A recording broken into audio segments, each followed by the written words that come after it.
ہمارے ہاں یہ کہتے ہیں کہ دائیں آنکھ پھڑ کے تو مصیبت آتی ہے، نعوذ باللہ.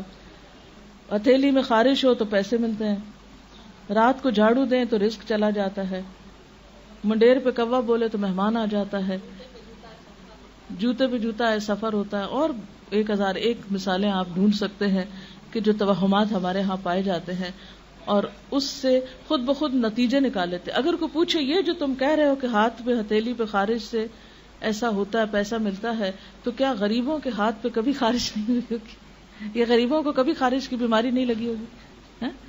یہ سب ہمارے اپنے فتوے ہیں اور یہ جھوٹی باتیں ہیں، ان کی کوئی حقیقت نہیں ہے.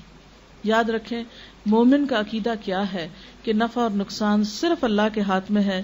سورۃ التوبہ آیت نمبر 51 میں اللہ تعالیٰ فرماتے ہیں قُل لَن يُصِيبَنَا إِلَّا مَا كَتَبَ اللَّهُ لَنَا هُوَ مَوْلَانَا وَعَلَى اللَّهِ فَلْيَتَوَكَّلِ الْمُؤْمِنُونَ.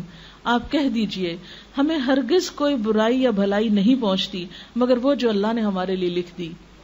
اللہ ہی ہمارا مولا ہے اور اہل ایمان کو اسی پہ بھروسہ کرنا چاہیے. اور جہاں تک اس بات کا تعلق ہے نا کہ یہ جو انسان کو ڈر ہوتا ہے کہ کوئی مصیبت نہ آ جائے یا کوئی تکلیف نہ آ جائے، تو اس سے بچنے کے لیے حفاظت کی دعائیں موجود ہیں جو صرف سفر کے مہینے میں نہیں سارا سال پڑھنی چاہیے. صبح و شام کی دعائیں جو ہیں، مسنون اذکار جو ہیں، جس میں اگر باقی دعائیں نہ بھی آتی ہوں تو آیت الکرسی 4 کل صبح شام پڑھ کے اپنے پر بچوں پہ دم کر دیں، انشاءاللہ بہت سی حفاظت کے لیے کافی. اسی طرح سورۃ البقرہ کی آخری آیتیں آمن الرسول سے آپ صلی اللہ علیہ وسلم نے فرمایا جو شخص شام کے وقت ان کو پڑھ لیتا ہے وہ رات بھر کے لیے اس کو کافی ہو جاتی، کوئی بلا ولا نہیں اترے گی، کوئی مصیبت.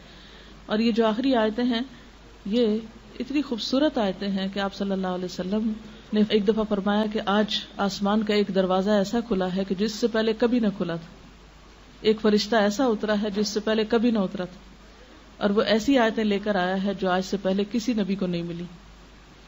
اور وہ اللہ تعالیٰ نے زمین و آسمان کی تخلیق سے بھی 2000 سال پہلے لکھی تھی یہ آیتیں. آمن الرسول سے آخر تک عرش کے خاص خزانے سے یہ آیتیں ملی ہیں ہم کو، ہم سے پہلے کسی امت کو نہیں ملی. تو اگر آپ مغرب کے وقت نماز میں ہی مثلاً اس کو پڑھ لیں، عادت بنا لیں، یا کسی بھی وقت رات کو سونے سے پہلے پڑھ لیں، آیت الکرسی پڑھ کے چاروں طرف پھونک دیں، تو انشاءاللہ اللہ کی حفاظت پہ آپ رہیں گے. ورنہ کسی اور کے بس میں حفاظت نہیں ہے کسی کی. جو توہمات ہیں ان سے خود کو نکالیں، کیونکہ ان کا سب سے بڑا نقصان یہ ہے کہ انسان کام سے رک جاتا ہے، انسان کے ارادے متزلزل ہو جاتے ہیں، انسان کے اندر سے ڈٹرمنیشن ختم ہو جاتی، یقین اور ول پاور کم ہو جاتی. تو اس لیے ان چیزوں سے بچنا بے حد ضروری. تو اللہ تعالیٰ سے دعا ہے کہ اللہ تعالیٰ ہمیں ہر طرح کے توہمات، بدشگونیوں اور ایسے گمان سے بچائے اور شرک سے بچائے کہ جو انسان کے اعمال کی بربادی کا ذریعہ ہوں. وآخر دعوانا ان الحمد للہ رب العالمین.